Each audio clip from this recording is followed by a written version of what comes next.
Hello friends, स्वागत है आपका जबरदस्त स्टडी क्लासेस में।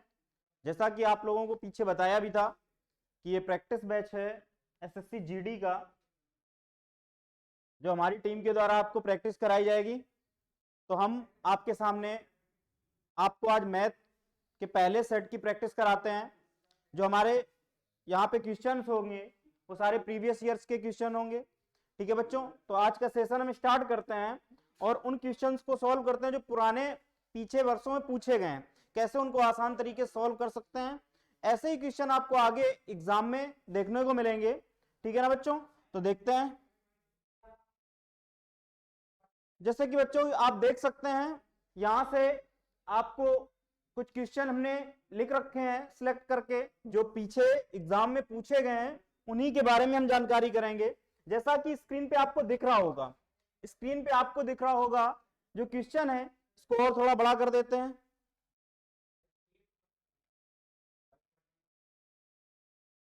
देख सकते हैं बच्चों, दिख रहा होगा सबको। जैसे एक क्वेश्चन लिखा हुआ है, ये प्रीवियस ईयर में पूछे गए क्वेश्चन है जितने भी हम करवा रहे हैं। ठीक है, जैसा कि पहला क्वेश्चन लिखा हुआ है, एक समबाहु त्रिभुज का परिमाप 36√3 सेंटीमीटर है, तो उसकी ऊंचाई ज्ञात कीजिए। यानी हमें समबाहु त्रिभुज के बारे में पूछा गया हमसे। पहली बात तो ये, हम समबाहु त्रिभुज के बारे में थोड़ी सी जानकारी कर लें। समबाहु त्रिभुज यानी कि ऐसा त्रिभुज जिसकी तीनों भुजाएं बराबर होती हैं, तीनों कोण बराबर होते हैं, समबाहु त्रिभुज होता है। ठीक है ना बच्चों, अभी हमसे यहाँ पे समबाहु त्रिभुज का परिमाप दिया हुआ है 36√3 सेंटीमीटर। आप लोगों की जानकारी के लिए बता दें, किसी भी आकृति का परिमाप का मतलब होता है पेरीमीटर। पेरीमीटर का मतलब होता है उसकी बाहरी माप। यानी कोई भी अगर हम आकृति बना रहे हैं तो उसकी जो भी बाहरी माप है उसका योग, अगर हम पूरी बाहरी माप का योग कितना है, बाहरी माप कितनी है, वो जितनी होगी वही उसका परिमाप होता है। जैसे अगर हम समबाहु त्रिभुज की बात करें, एक हमने ये समबाहु त्रिभुज बना दिया बच्चों आपके सामने, इसकी तीनों भुजाएं, हमने इसका नाम दे दिया ए बी और सी। अगर हम ए बी बी सी और सी ए तीनों भुजाओं को जोड़ दें तो ये इसका परिमाप बन जाएगा बच्चों। ठीक है, तो वही हमसे बोल रखा है कि 36√3 इसका परिमाप है। आप लोग जानते हैं समबाहु त्रिभुज जो होता है, समबाहु त्रिभुज का जो भुजाएं होती है, समबाहु त्रिभुज की जो भुजाएं होती हैं, ये आपको बच्चों दिख रहा होगा, जो हमने अंडरलाइन किया हुआ है। समबाहु त्रिभुज की जो भुजाएं होती है बच्चों, वो तीनों बराबर होती है। अगर हमने मान लिया इसकी भुजा ये ए और ये ए, तीनों भुजाएं इक्वल हैं। ठीक है ना, अगर तीनों भुजाएं बराबर हैं, समबाहु त्रिभुज के परिमाप की बात करें, तीनों भुजाओं का योग होगा, तो हम कह सकते हैं इसका परिमाप हो जाएगा 3a। और इसी का ये हमको मान दे रखा है, ये देखो आपके सामने ये लिख रखा है, इसी का परिमाप कितना दे रखा है 36√3, तो 3a बराबर 36√3, ये भी सेंटीमीटर में। ठीक है बच्चों, तो हम यहां से इसकी भुजा ज्ञात कर सकते हैं, समबाहु त्रिभुज की भुजा कितनी होगी वो हम ज्ञात कर सकते हैं। यहां से अगर आप a का मान निकालेंगे तो ये 3 से इसको डिवाइड कर दो, यानी कि a का मान जो निकलेगा वो 12√3 सेंटीमीटर। आपको समबाहु त्रिभुज की भुजा प्राप्त हो गई। बच्चों आपको क्या यहां से मिल गया, समबाहु त्रिभुज की भुजा मिल गई, कितनी, 12√3 सेंटीमीटर। हमसे पूछा क्या है, उसकी ऊंचाई ज्ञात कीजिए। हमें 4 ऑप्शन भी दे रखे हैं, इन्हीं में से कोई सही होगा। तो अगर हमें उसकी ऊंचाई निकालनी है तो हम आपकी जानकारी के लिए बता दे रहे हैं कि समबाहु त्रिभुज की ऊंचाई का जो फार्मूला होता है, ऊंचाई का मतलब किसी सिर से सम्मुख भुजा पर जो लंबवत दूरी होगी वही ऊंचाई होती है। जैसे ये है दूरी, इसको हम h लिख दें तो ये इसकी ऊंचाई है। ठीक है ना बच्चों, तो अगर हमें इस ऊंचाई को निकालना है तो उसका फार्मूला होता है समबाहु त्रिभुज की ऊंचाई का √3/2 इंटू भुजा, √3/2 इंटू भुजा। समबाहु त्रिभुज की ऊंचाई का फार्मूला क्या होता है बच्चों, √3/2 इंटू भुजा। अगर हम यहीं पे बात करें समबाहु त्रिभुज के क्षेत्रफल का फार्मूला क्या होता है, तो √3/4 इंटू भुजा स्क्वायर। ठीक है ना बच्चों, वैसे तो फिलहाल हमसे ऊंचाई पूछी गई, तो ऊंचाई के बारे में हमने यहां से देख लेते हैं। ऊंचाई यहां से निकालेंगे तो हमें भुजा तो निकाल ली हमने, 12√3 है, इस फार्मूले में रख देंगे, तो √3/2 गुणा 12√3, इसको सॉल्व कर दे बच्चों, 2 से इसको काट देंगे 6, √3 और √3 का गुणा हो जाएगा 3 होगा, 6 और √3 का गुणा करके 3 मिलेगा, 6 गुणा 3 करेंगे तो कितना निकलेगा बच्चों, हमें प्राप्त हो जाएगा 18 सेंटीमीटर। यानी कि बच्चों जो आपका यहां से ऑप्शन सही होगा वो पहला ऑप्शन सही हो जाएगा। समबाहु त्रिभुज की जो ऊंचाई पूछी गई थी वो कितनी निकल आई बच्चों, 18 सेंटीमीटर। समझ सकते हैं आप लोग, देख लीजिए इसी तरह के क्वेश्चन आते हैं प्रीवियस ईयर में जो पूछे गए, ये वही क्वेश्चन है, इनको कैसे आसान तरीके से सॉल्व कर सकते हैं। तो आप बच्चों यहां से देख सकते हैं, आपके सामने ये पहला क्वेश्चन सॉल्व किया गया है, नोट करना है, नोट कर लीजिए, इसको समझते भी रहिए कैसे हमने क्वेश्चन सॉल्व किया। अगर आपसे यहीं पे आपसे क्वेश्चन कर दिया जाए कि बताएं समबाहु त्रिभुज का क्षेत्रफल क्या होगा, तो समबाहु त्रिभुज का क्षेत्रफल निकालने के लिए हम फार्मूला यूज कर देंगे √3/4 गुणा भुजा स्क्वायर। ठीक है ना बच्चों। वैसे फिलहाल ऊंचाई पूछी थी तो ऊंचाई हमने आपको बता दी कैसे निकालनी थी। ठीक है ना। अगले क्वेश्चन की बात करते हैं बच्चों। अगले क्वेश्चन की बात करते हैं बच्चों। जैसा कि अगला क्वेश्चन आपको दिया गया है, ये दूसरा जो क्वेश्चन है, एक व्यक्ति 1600 मीटर लंबे मार्ग को 4 मिनट में पार करता है। इसको हम रफ कर दे रहे हैं बच्चों, नोट कर लीजिए, जिसको नोट करना है, स्क्रीनशॉट लेना है तो स्क्रीनशॉट ले लीजिए।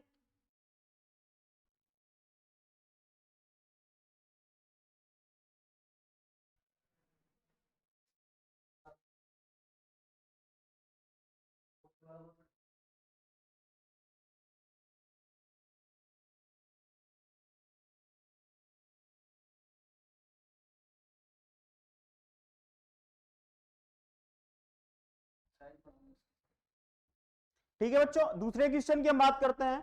दूसरा क्वेश्चन क्या लिख रखा है, एक व्यक्ति 1600 मीटर लंबे मार्ग को 4 मिनट में पार कर सकता है, उसकी चाल किलोमीटर प्रति घंटे में क्या होगी। बिल्कुल आसान है, आप लोग जानते हैं, बचपन से पढ़ते चले आ रहे हैं। जिसने भी चाल समय दूरी का कभी भी चैप्टर पढ़ा होगा तो उसमें आप लोगों ने देखा होगा फार्मूला होता है चाल बराबर दूरी बटे समय। क्या होता है बच्चों, चाल बराबर दूरी बटे समय। जो स्पीड निकलती है वो डिस्टेंस में हम टाइम से अगर भाग कर दें तो हमें स्पीड प्राप्त हो जाती। स्पीड भी इकाई के अनुसार चलती, दूरी अगर मीटर में है, समय सेकंड में है, तो चाल मीटर प्रति सेकंड में निकलेगी। दूरी किलोमीटर में है, समय घंटे में है, चाल किलोमीटर प्रति घंटे में निकलेगी।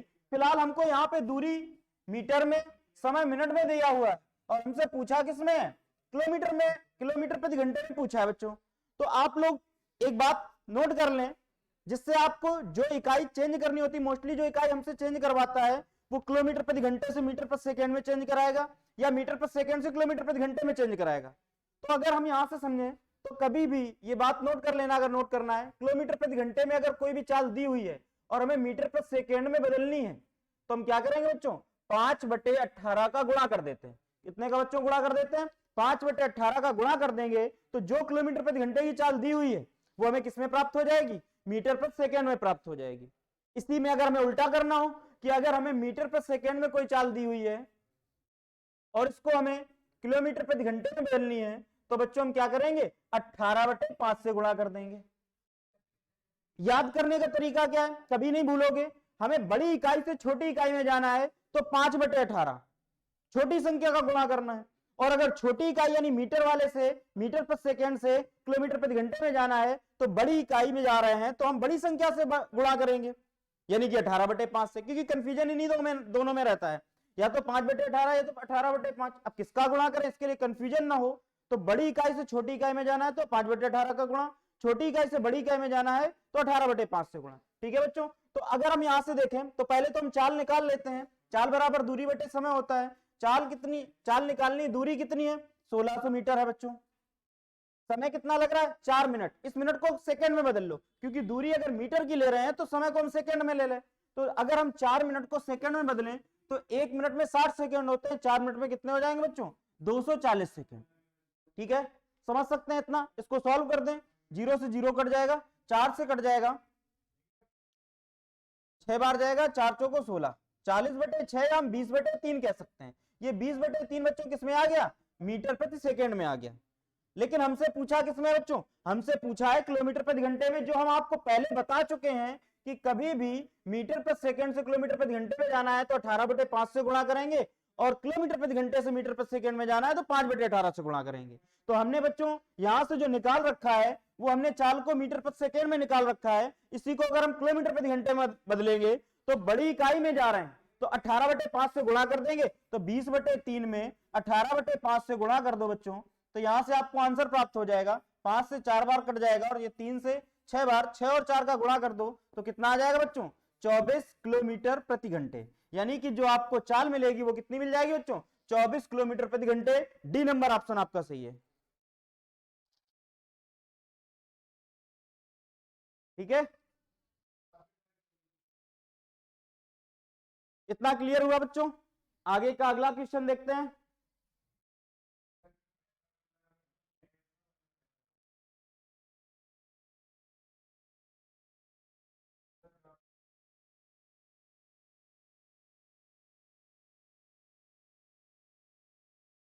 देख सकते हैं बच्चों, अब आपके सामने जो क्वेश्चन है वो क्वेश्चन दिया गया है 43 नंबर। क्या दिख रहा है बच्चों?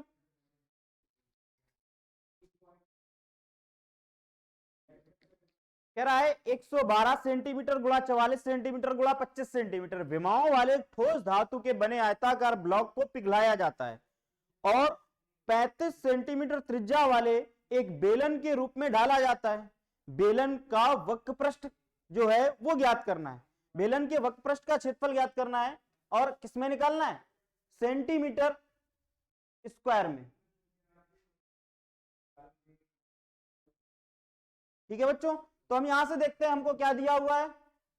एक आयताकार ब्लॉक है, यानी कि एक घनाभाकार टुकड़ा है, उसको पिघला दिया। जब भी कभी हम किसी आकृति को पिघलाकर दूसरी आकृति में डालते हैं तो उनके आयतन बराबर होते हैं।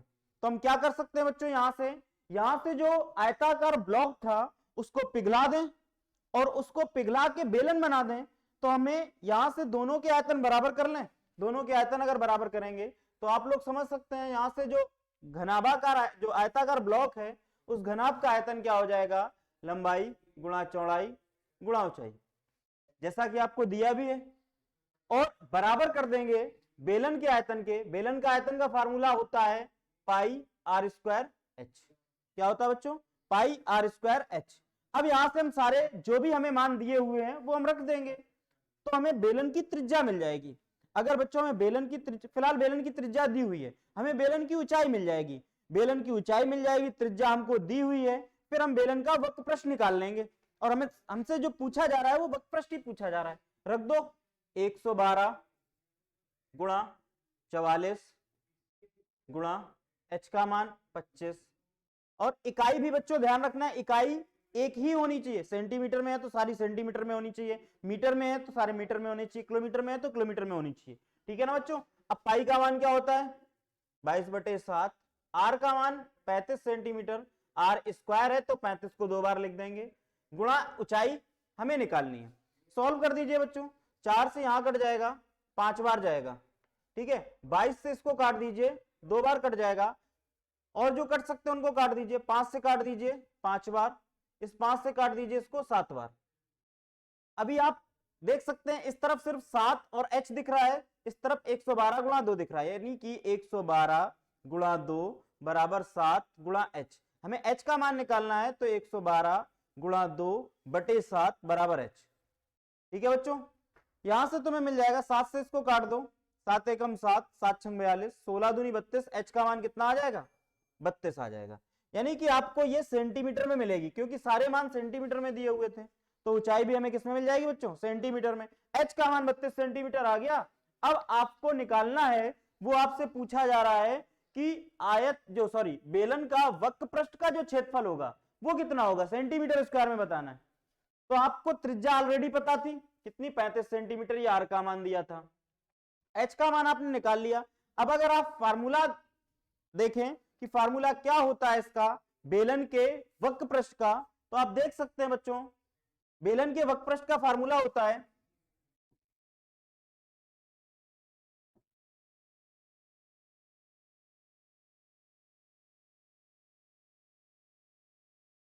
बेलन के वक्रपृष्ठ का फार्मूला होता है 2 पाई आर एच। आपको आर का मान पता है, एच का मान पता है। आर का मान कितना हमको दे रखा था, रख दें 2 गुणा पाई का मान 22/7। आर का मान 35 दिया हुआ था, पीछे से देख सकते हैं बच्चों, आर का मान 35 दिया हुआ था, एच का मान 32 निकाल दिया है। ठीक है, तो एच का मान 32 रख दो, बस इसको सॉल्व कर दो। 7 से कटेगा 5 बार, अब इनका सबका गुणा कराना है। 22 पंचे 110, 110 दूनी 220, 220 गुणा 32, इनका गुणा करा दीजिए। 32 दूनी 64, 32 दूनी 64 और 6 70, यानी कि 7040। देख सकते हैं ऑप्शन कहां दिया हुआ है, ये सी नंबर ऑप्शन दिया हुआ है। तो बच्चों यहाँ से बेलन का जो हमें वक्र पृष्ठ मिल जाएगा वो बच्चों कितना मिल जाएगा, 7040 वर्ग सेंटीमीटर मिल जाएगा। क्लियर है यहां तक सबको? ये वाला क्वेश्चन कर सकते हैं। बेलन का अगर हमसे संपूर्ण पृष्ठ पूछ देता तो उसका फार्मूला क्या होता है, 2πr ब्रैकेट में h प्लस आर। संपूर्ण पृष्ठ और वक्र पृष्ठ में फर्क क्या होता है वो भी आपको हम क्लियर कर दें। जैसे मान लिया ये एक बेलन है, ये एक बेलन है, इसके जो ये चारों तरफ का एरिया है ये इसका वक्र पृष्ठ है, लेकिन अगर इस चारों तरफ के एरिया के साथ ऊपर का सिरा और नीचे का तल इन दोनों के क्षेत्रफलों को भी जोड़ दें तो हमें बेलन का संपूर्ण पृष्ठ मिल जाएगा। समझ गए ना बच्चों?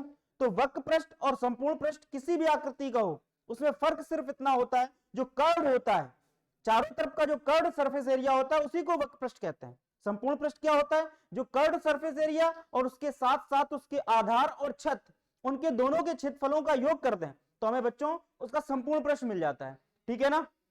यहां तक बिल्कुल क्लियर है सबको? अगला क्वेश्चन देखते हैं। अगला क्वेश्चन आप लोग खुद बना सकते हैं, कोई दिक्कत नहीं होगी, हम इसमें बता दे रहे हैं, इसमें बॉडमास का नियम लगेगा। बॉडमास का नियम क्या कहता है, इसको आप खुद से सॉल्व करना, इसको सॉल्व कराने की जरूरत नहीं है क्योंकि आप लोग बच्चों ये बचपन से पढ़ते हुए आ रहे हैं। बॉडमास का नियम जो भी है उसके हिसाब से ये पूरा क्वेश्चन सॉल्व हो जाएगा। बॉडमास का नियम क्या होता है, बी फॉर ब्रैकेट यानी पहले सारे ब्रैकेट सॉल्व करेंगे, ओ फॉर ऑफ यानी का की के वाले जो शब्द होते हैं उनको सॉल्व करेंगे, डी फॉर डिवाइड यानी कि फिर भाग करेंगे, एम फॉर मल्टीपल यानी फिर उसके बाद गुणा करेंगे, ए फॉर ऐड यानी जोड़ेंगे और लास्ट में जाके एस फॉर सब्ट्रैक्ट लास्ट में जाके घटाएंगे। इस तरह से बच्चों चलते हैं। बी फॉर ब्रैकेट में भी कई तरह के ब्रैकेट मिलते हैं, आपको 3 तरह के ब्रैकेट मिलेंगे, या तो आपको छोटा ब्रैकेट मिलेगा, या तो मझला ब्रैकेट मिलेगा, या तो बड़ा ब्रैकेट मिलेगा। उसमें भी एक और ब्रैकेट होता है जिसको हम रेखा कोष्ठक कहते हैं।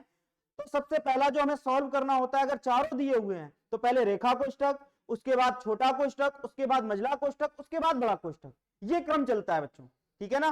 तो ये गलती कभी नहीं करेंगे आप। और एक चीज ध्यान रखना है, इन क्वेश्चंस को सॉल्व करने में होते तो सरल है, लेकिन जरा सी भी मिस्टेक हो गई, जरा सी भी चूक हो गई, पूरा क्वेश्चन चला गया, आंसर आते हुए भी गलत कर देंगे। तो इन क्वेश्चंस को बहुत सावधानी से, बहुत ध्यान से सॉल्व करना है।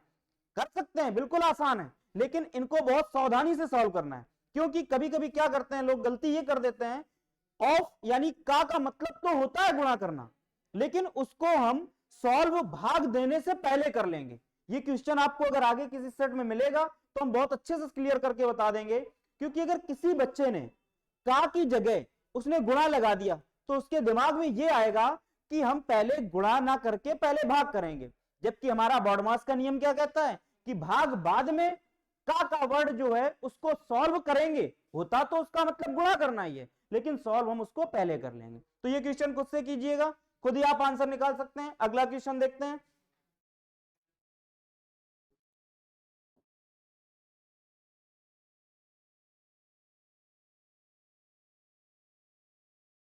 अगला क्वेश्चन आपके सामने दिया हुआ है, 2760 रुपए की धनराशि को इस प्रकार 2 भागों में विभाजित कीजिए कि जब उन्हें 5% वार्षिक साधारण ब्याज की दर पर क्रमशः 2 और 4 वर्षों के लिए निवेशित किया जाता है तो उन पर प्राप्त होने वाले मिश्र धन बराबर होते हैं। निवेश किए गए दूसरे भाग की धनराशि ज्ञात कीजिए। हमें दूसरे भाग की धनराशि निकालनी है। एक बात बच्चों आप पहले क्लियर कर लो, यहाँ पे हमसे जो बात बोली गई है वो बात ये बोली गई है साधारण ब्याज की दर से। कौन सी बात बोली गई बच्चों? साधारण ब्याज। 2 तरह से ब्याज मिलता है, आप लोगों ने देखा होगा, 2 तरह से क्वेश्चन आप लोगों को मिलेंगे यहाँ पे, साधारण ब्याज के या तो चक्रवृद्धि ब्याज के। यहाँ पे फिलहाल साधारण ब्याज की बात कर रहा है। साधारण ब्याज कैसे निकलता है? जो भी हमें मूलधन दिया होता है, साधारण ब्याज सिर्फ मूलधन पर ही मिलता है, जबकि चक्रवृद्धि ब्याज में क्या होता है, उसमें ब्याज में भी ब्याज जुड़ता जाता है। ठीक है बच्चों, तो हम बात करते हैं इस क्वेश्चन में कैसे सॉल्व करेंगे इसको।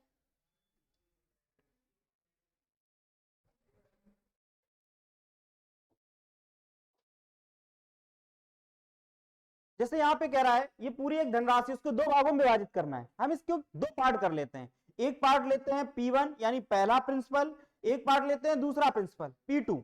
अब आपको अगर हम 2 भागों में इसमें लिख के बता दें, एक P1 दूसरा P2, हमसे यहाँ पे लास्ट में कह दिया गया इनके क्या बराबर हैं? मिश्र धन बराबर हैं। मिश्र धन का मतलब क्या होता है? अमाउंट, यानी कि जो भी मूलधन था उसमें ब्याज दोनों ऐड कर दें, मूलधन और ब्याज दोनों जोड़ने के पश्चात जो भी राशि प्राप्त होगी वो आपकी कुल अमाउंट यानी मिश्र धन बनेगा जाके। ठीक है बच्चों, तो यहां से हम देखेंगे तो अगर इसने बोल दिया कि मिश्र धन बराबर होते हैं तो हमें जो साधारण ब्याज का हम फार्मूला पढ़ते हैं, आप लोग जानते भी होंगे, साधारण ब्याज का फार्मूला क्या होता है, सिंपल इंटरेस्ट बराबर मूलधन गुणा दर गुणा समय बटे 100, यानी मूलधन P गुणा दर R गुणा समय T बटे 100, ये फार्मूला होता है। इससे तो हमें ब्याज मिलेगा, लेकिन अगर इसी के साथ हम P को ऐड कर दें, क्योंकि ये तो निकला ब्याज, इसके साथ मूलधन भी ऐड कर दें तो क्या बन जाएगा बच्चों, मिश्र धन बन जाएगा। एक दूसरा तरीका क्या हो सकता है, हम अगर परसेंटेज में इसी में जाएं, इसी में अगर हम परसेंटेज से सॉल्व करें तो और आसान हो जाएगा। परसेंटेज से कैसे, माना कि मूलधन अपने आप में 100% है, क्या है बच्चों 100% मान लिया, अब उस पे जो भी एक्स्ट्रा मिलेगा वही हमें ब्याज मिलेगा। तो अगर मूलधन P है, उस पे मान लिया 5% की दर से 1 वर्ष का ब्याज निकालना है, तो सीधे मूलधन हमने अगर P लिखा है, P को अगर हम 100 मान लें तो सीधे 100 का 105% निकाल दें, हमें मिश्रधन सीधे मिल जाएगा। समझ गया ना बच्चों। तो अगर यहां से देखें तो P1 मूलधन है, इसका 5% की दर से 2 वर्ष और फिर है 4 वर्ष, तो P1 का 5% की दर से 2 वर्ष में कितना ब्याज मिलेगा, 5 गुणा 2 यानी 10% ब्याज मिलेगा। तो सीधे हम P1 का 110% निकाल दें। समझ गया ना बच्चों, ये निकल आया पहला मिश्रधन। अगर हम दूसरा मिश्रधन निकालेंगे, P2 का यहां से 5 की दर से 4 वर्षों के लिए, तो सीधे 20% ब्याज मिल जाएगा, तो P2 का सीधे 120% निकाल दें। दोनों मिश्रधन आपस में क्या कर दिए बच्चों, बराबर कर दिए, प्रतिशत दोनों तरफ है, काट दीजिए, 0 से 0 काट दीजिए, यानी आपको जो P1 और P2 ये हमने मूलधनों का मान रखा था, इनका रेशियो आपको मिल जाएगा 12:11। हमें दोनों मूलधनों का अनुपात मिल गया 12:11। तो यहां से अब हम 12 और 11 के अनुपात में जो भी कुल धनराशि दी हुई थी बांट देंगे इसी अनुपात में, हमें पता चल जाएगा दूसरा वाला निवेश किया गया धन कितना है। तो 12 और 11 के अनुपात में बच्चों कितना बांट दीजिए, 2760 रुपए बांट दीजिए। तो 12 और 11 के अनुपात में अगर 2760 बांटेंगे तो कितना कितना डिवाइड होगा, आप लोग निकाल सकते हैं। 2760 रुपए, इसको हमें 12:11 के अनुपात में डिवाइड करना है। टोटल कितना हुआ 23 बराबर 2760 के, तो 1 बराबर 2760 बटे 23, सॉल्व कर दीजिए, इससे भाग कर दीजिए, 23 से कम 23, 4 बचा, 23 दूनी 46, 1 बराबर आ गया 120 के, 1 अनुपात बराबर है 120 के। अब हमें निकालना कितने का है, दूसरा वाला मूलधन, यानी 11 अनुपात का मान निकालना है। 1 अनुपात का मान 120, तो 11 अनुपात का मान 11 गुणा 120 गुणा करा दीजिए, तो कितना आ जाएगा बच्चों 1320, यानी कि जो दूसरा वाला आपको मूलधन प्राप्त होगा वो कितना हो जाएगा बच्चों 1320। देख सकते हैं आपको किसी ऑप्शन में दिया होगा, सी नंबर ऑप्शन दिया है, यानी इसका कौन सा ऑप्शन सही है, सी नंबर सही है बच्चों। समझ गए, इस तरह का क्वेश्चन अगर दिया होगा आप बना सकते हैं, कोई कंफ्यूजन नहीं, बड़ा आसानी से बड़े आसान तरीके से आपको समझ में आ गया होगा, कोई प्रॉब्लम नहीं हो रही होगी। यहां तक क्लियर हुआ, 5 क्वेश्चन तो ये हो गए। अब आगे की इसमें करते हैं, आगे दिख रहा होगा क्वेश्चन बच्चों, और थोड़ा बड़ा कर देते हैं।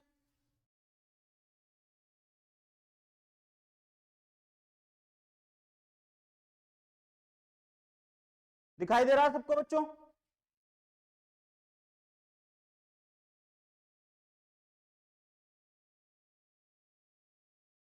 अब सही है, सबको दिखाई दे रहा होगा। क्वेश्चन ये है, 725 मीटर लंबी एक ट्रेन 235 मीटर लंबी सुरंग को 48 सेकेंड में पार करती है, ट्रेन की चाल ज्ञात करें। बिल्कुल आसान है, आप लोग इसको खुद से बना सकते हैं, अभी हमने चाल समय दूरी का पीछे क्वेश्चन किया हुआ है।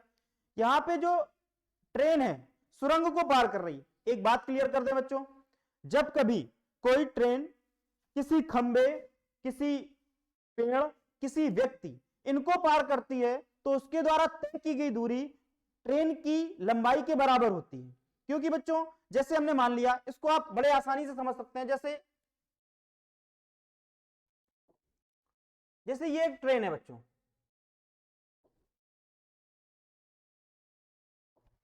जैसे ट्रेन है और ये एक खंबा है। अब अगर मान लो इस ट्रेन को इस खंबे को पार करना है तो ये जब पूरा इस खंबे को पार करेगी तो अपनी लंबाई के बराबर ही तो दूरी तय करेगी, यानी कि इस ट्रेन के आगे ये खंबा ना के बराबर है।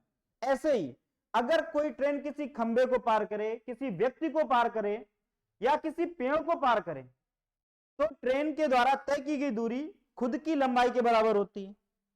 इसी के साथ ही अगर कोई ट्रेन किसी पुल, प्लेटफॉर्म, सुरंग या किसी अन्य ट्रेन को पार करे तो उसके द्वारा जो तय की गई दूरी होती है वो दोनों की कुल लंबाई के योग के बराबर होती है। ठीक है ना बच्चों? तो इस क्वेश्चन में आपसे कहा जा रहा है 725 मीटर की लंबी एक ट्रेन है, 235 मीटर की लंबी सुरंग को पार कर रही है। तो यहां पे ट्रेन पार किसको कर रही है? सुरंग को। तो आप यहां से जो दूरी देखेंगे वो दूरी दोनों की कुल लंबाई के योग के बराबर होगी। तो दूरी कितनी बन जाएगी बच्चों? 725 मीटर प्लस 235 मीटर। इस तरह से कुल दूरी कितनी मिल जाएगी आप निकाल सकते हैं, 1060 मीटर। यानी कि 1060 मीटर की कुल दूरी तय करेगी ट्रेन। कितनी देर लग रही है उसको तय करने में? 48 सेकेंड। यानी दूरी आ गई 1060 मीटर, समय लगा 48 सेकेंड। ट्रेन की चाल निकाल सकते हैं। अभी हमने पीछे आपको समझाया था चाल समय दूरी से संबंधित कैसे हमने चाल निकाली थी, वैसे ही चाल बराबर दूरी बटे समय। तो चाल निकालनी है, दूरी आपको 1060 मीटर दी गई है, समय 48 सेकेंड दिया गया है, तो चाल किसमें मिल जाएगी? मीटर प्रति सेकेंड में। सॉल्व कर दीजिए इसको। 4 से काट दीजिए 12, 4 से काट दीजिए 4 दूनी 8, 4 छंग 24, 4 पंचे 20, 265 बटे 12। अब आपको यहां पे जो दिया हुआ है वो किलोमीटर प्रति घंटे में दिया हुआ है। जो ऑप्शन दिए हुए हैं वो किस में दिए हुए हैं? किलोमीटर प्रति घंटे में। तो कितना निकला था बच्चों? 265 बटे 12 मीटर प्रति सेकेंड। 265 बटे 12 मीटर प्रति सेकेंड। इसको अगर हमें चेंज करना है किलोमीटर प्रति घंटे में तो कितने से गुणा कर देंगे बच्चों? अभी हमने पीछे आपको समझाया 18 बटे 5 से, तो ये हमें किस में मिल जाएगा? किलोमीटर प्रति घंटे में मिल जाएगा बच्चों। सॉल्व कर दें इसको। 5 से ये कट जाएगा, 5 पचे 25, 5 तिया 15, 3 चौको 12, 3 छक्का 18,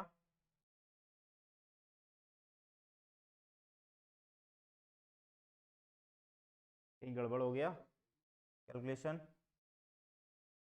ट्रेन की चाल याद करनी है, यहां से 7 2 9, ये गड़बड़ हुआ था बच्चों योग करने में, इसको सही लिख लीजिए।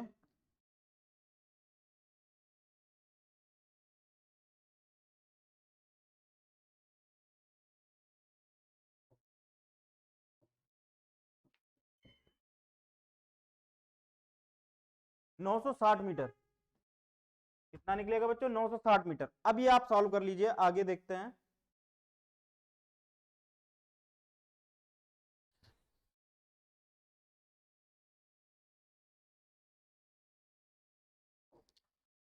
नौ सौ साठ मीटर 48 सेकेंड में, ये मीटर पर सेकेंड में आ जाएगा। इसको किलोमीटर प्रति घंटे में बदलना है तो 960 बटे 48 गुणा 18 बटे 5।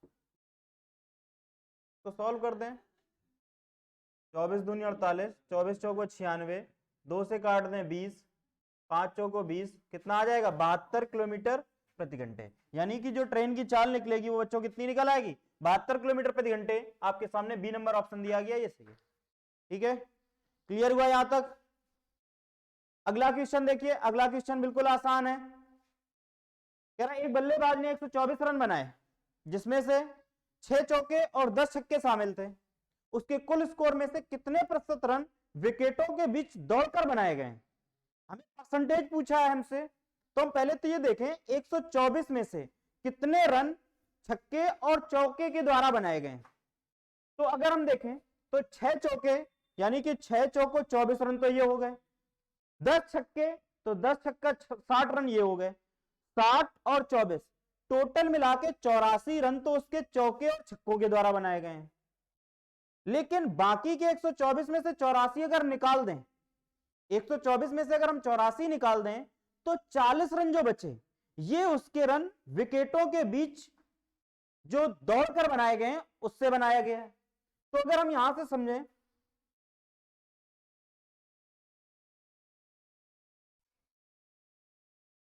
124 में से 84 रन घटा दें, 40 रन बचे। ये 40 रन विकेटों के बीच दौड़ के बनाए गए हैं, तो 40 रन कितने में से? 124 में से। तो 40 रन कितने प्रतिशत हैं इस 124 का, ये निकालना है हमें। तो जिसका प्रतिशत निकालना है वो अंश में, जिससे निकालना है वो हर में। तो 40 रन कितने का? 124 का। कितना प्रतिशत है? प्रतिशत में बदलना है भिन्न को, 100 से गुणा कर दो। सॉल्व कर दीजिए इसको। आपके सामने जो ऑप्शन दिए गए हैं वो सही भिन्न में दिए गए, मिल जाएगा। सॉल्व कर सकते हैं इसको, काट दें, 4 से कट जाएगा, 4 तियां 12, 4 एकम 4, 4 से कटेगा 10 बार, 1000 बटे 31, 1000 बटे 31, 31 का भाग कर दीजिए बच्चों, 31 तियां 93, 7 बचा 70, 2 बार जाएगा, 8 बचेगा, 32 सही 8 बटे 31 प्रतिशत। कितना आ जाएगा बच्चों? 32 सही 8 बटे 31 प्रतिशत। सी नंबर ऑप्शन दिया गया है, ये सही है आपका। समझ गए बच्चों? ये क्वेश्चन में कुछ नहीं था, आसान है, ये तो सब लोग कर सकते हैं। देख लीजिए, जो भी डाउट है इसको क्लियर कर लीजिए। आगे देखते हैं, यहां तक क्लियर है सबको? आगे अगला क्वेश्चन देखते हैं।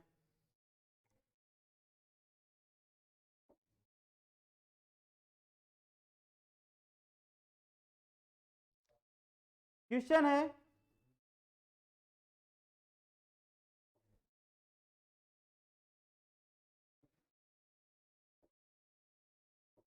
क्वेश्चन ये है बच्चों, अगला क्वेश्चन, रवि और सुमित के वेतन का अनुपात 4:5 है। यदि उनमें से प्रत्येक के वेतन में 6000 की वृद्धि होती है तो उनके वेतनों का नया अनुपात 35:40 हो जाता है। सुमित का बढ़ा हुआ वेतन ज्ञात कीजिए। मतलब पहले दो लोग जो थे, रवि और सुमित, इनके वेतन का जो अनुपात दिया हुआ था वो 4:5 दिया हुआ था। कितना दिया हुआ था बच्चों? 4:5। फिर कह रहा है उनके वेतन प्रत्येक के वेतन में 6000 रुपए बढ़ जाते हैं तो अनुपात 35:40 हो जाता है। कितना हो जाता है बच्चों? 35:40 हो जाता है। मतलब 4-5 था, 35 और 40 का अनुपात हो गया। मतलब जितना इसमें बढ़ रहा है 6000 और 6000 इसमें भी बढ़ रहा है। तो एक बात बच्चों आप यहां से समझें, क्या यहां से इन अनुपातों के बीच अंतर समान है? 4 से 35 31 का अंतर है, 5 से 40 35 का अंतर है। अंतर समान नहीं है तो जब भी दो अनुपातों के बीच अंतर समान करना हो तो हम क्या करेंगे? नीचे वाले दोनों अनुपातों का अंतर करा के ऊपर गुणा करा दो। इनके दोनों के बीच 5 का अंतर है, 5 का गुणा ऊपर करा दें। इनके दोनों के बीच 1 का अंतर है, 1 का गुणा करा दें। ऊपर गुणा कराएंगे तो आपको प्राप्त हो जाएगा, यहां हम नीचे लिखे दे रहे हैं, 5 चौको 20 और 5 पंचे 25। 1 का गुणा कराओगे 35:40। और एक बात बच्चों समझ लीजिए, कभी भी अनुपातों में गुणा या भाग करने से अनुपातिक संख्याओं में कोई परिवर्तन नहीं होता है। जैसा अनुपात था वैसे ही अनुपात अभी भी है, सिर्फ संख्याएं बदल गई, अनुपात वही है। तो अगर आप यहां से देखें तो आप समझ सकते हैं 20 से 35 15 बढ़ रहा है, 25 से 40 भी 15 बढ़ रहा है, हो गया ना बराबर? तो अगर दोनों में 15-15 बढ़ रहा है, वही 15 बराबर कितने के है? जो आपसे बताया गया 6000 बढ़ जाता है। तो 15 का मान है 6000, तो 1 का मान कितना आ जाएगा बच्चों? 400। 1 बराबर आ गया 400 के, 1 अनुपात का मान 400 आ गया। हमसे पूछा क्या है? सुमित का बढ़ा हुआ वेतन कितना है। तो सुमित का जो बढ़ा हुआ वेतन है वो कितना है, ये हमें निकालना है। तो अगर हमें मतलब कि जो सुमित था वो दूसरा वाला व्यक्ति है, यानी हमें 40 अनुपात का मान निकालना है, क्योंकि सुमित का जो वेतन है वो बढ़ के 40 हो गया है। 1 अनुपात बराबर 400, तो 40 अनुपात का मान निकालना है। तो 400 और 40 का गुणा करा दें, तो 400 और 40 का गुणा कराएंगे तो कितना आ जाएगा बच्चों? 16000 आ जाएगा। दिख रहा होगा आपको, 16000 जो सुमित का वेतन निकलेगा वो कितना निकलेगा बच्चों? वो 16000 निकल आएगा। सी नंबर ऑप्शन सही है। समझ गया ना? इस तरह के क्वेश्चन सॉल्व हो सकते हैं। कभी भी ऐसे अनुपात वाले क्वेश्चन दिए जाएं जिसमें अंतर समान ना हो और अंतर हमें समान करना पड़े तो समान करके उन क्वेश्चंस को सॉल्व कर सकते हैं। पहले अंतर समान किया, उसके बाद जहां अंतर समान हो गए वहां दोनों जगह 15-15 बढ़ रहा है और रियल में 6000 बढ़ रहा है, तो 15 का मान 6000, 1 अनुपात का मान 400, तो सुमित का जो बढ़ा हुआ वेतन है वो बाद में 40 है, अनुपात में 40 है, और 1 अनुपात बराबर 400 के है, तो 40 अनुपात बराबर 400 गुणा 40, तो सुमित का जो बढ़ गया है वेतन वो कितना हो गया टोटल मिला के 16,000 हो गया। समझ गए बच्चों, यहां तक क्लियर हुआ सबको? अगला क्वेश्चन देखते हैं, नोट करना है तो नोट करते रहिए। अगला क्वेश्चन देखते हैं। अगला क्वेश्चन कार्य समय का है बच्चों आपके सामने।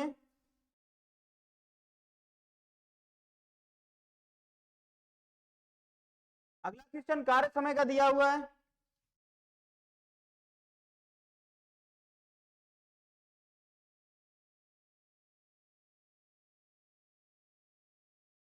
कार्य समय का दिया हुआ बच्चों, अनु किसी कार्य को करने में बिन्नी से 4 गुना कार्य कुशल है, वे एक साथ मिलकर किसी काम को 7 घंटे में पूरा करती हैं, अनु अकेले उसी कार्य को कितने घंटे में पूरा करेगी? एक बात क्लियर कर दें पहले, काम समय का क्वेश्चन है बच्चों ये। अगर दिया हुआ काम बराबर है, फार्मूला पहले हम लिखे दे रहे हैं, एक फार्मूला क्या होता है?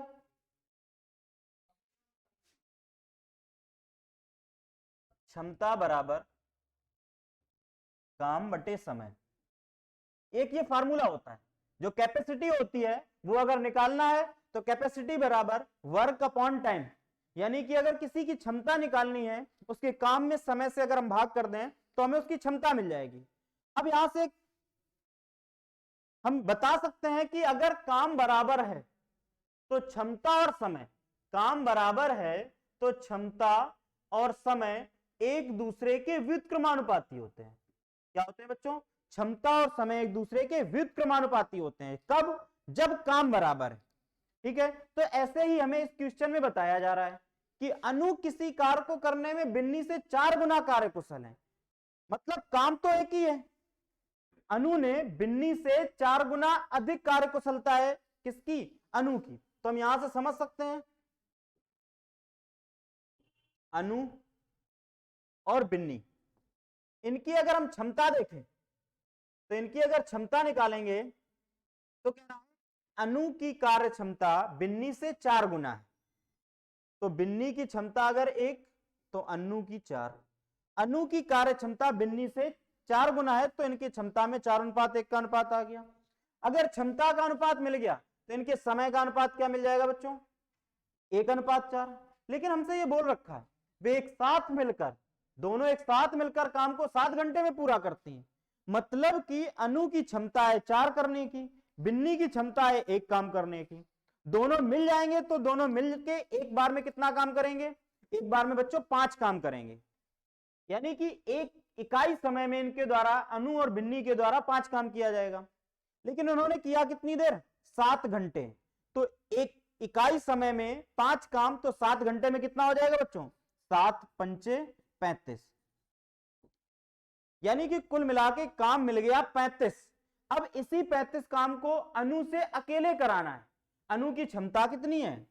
4। आप इसको दूसरे शब्दों में समझ लें, अनु 4 गड्ढे खोद सकती है, बिन्नी 1 गड्ढा खोद सकती है। दोनों ने मिलकर खोदा तो 7 घंटे में पूरा काम, यानी जितने भी गड्ढे खोदने थे वो सारे खोद डाले। अनु और बिन्नी दोनों मिल गए तो 5 गड्ढे एक बार में खोदे जाएंगे। 7 घंटे में कितने खोद दिए?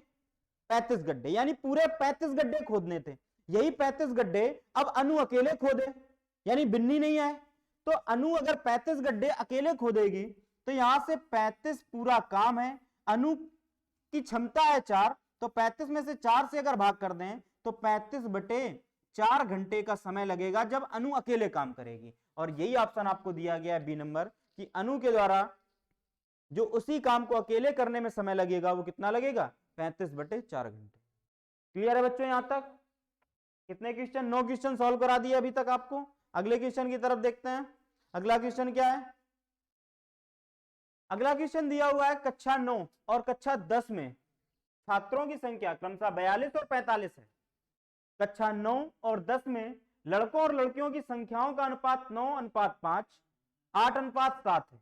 दोनों कक्षाओं में मिलाकर लड़कों की कुल संख्या और लड़कियों की कुल संख्या का अंतर ज्ञात कीजिए। बड़ा आसान है, सिर्फ बांटना है आपको। देखो यहां से 42 लोग हैं, तब अनुपात कितना है? 9 और 5 का, तो 9 और 5 के अनुपात में 42 को बांट दो।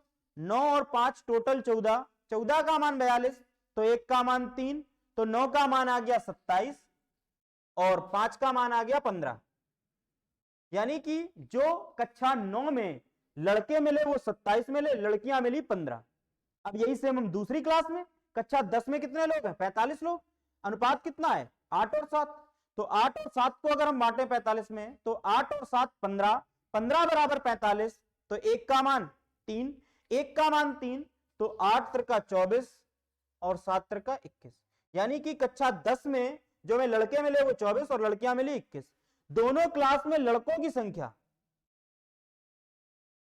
दोनों क्लास में लड़कों की संख्या तो 27 और 24, टोटल मिला के कितनी हो जाएगी? 51। और दोनों क्लास में लड़कियों की संख्या 15 और 21, तो 15 और 21 कितनी हो जाएगी? 36। 51 लड़के हो गए दोनों क्लास में कुल मिला के, और 36 लड़कियां हो गई।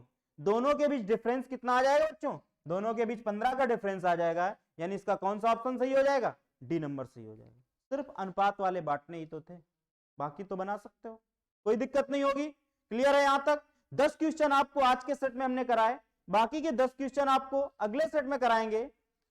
नेक्स्ट क्लास से आपको सारे कोशिश करेंगे कि आप भी थोड़ा मेहनत करें, और जो भी क्वेश्चन आसान होंगे उनमें हम सिर्फ डायरेक्शन आपको दे देंगे, कैसे सॉल्व करना है वो आप खुद से बना सकते हैं। अगर कोई डाउट है तो कमेंट सेक्शन में आप उसको कमेंट कर दीजिए, हम उसको अगली क्लास में पूरे डाउट क्लियर कर देंगे। ठीक है बच्चों, आज की क्लास हमारी यहीं पे समाप्त होती है। जय हिंद।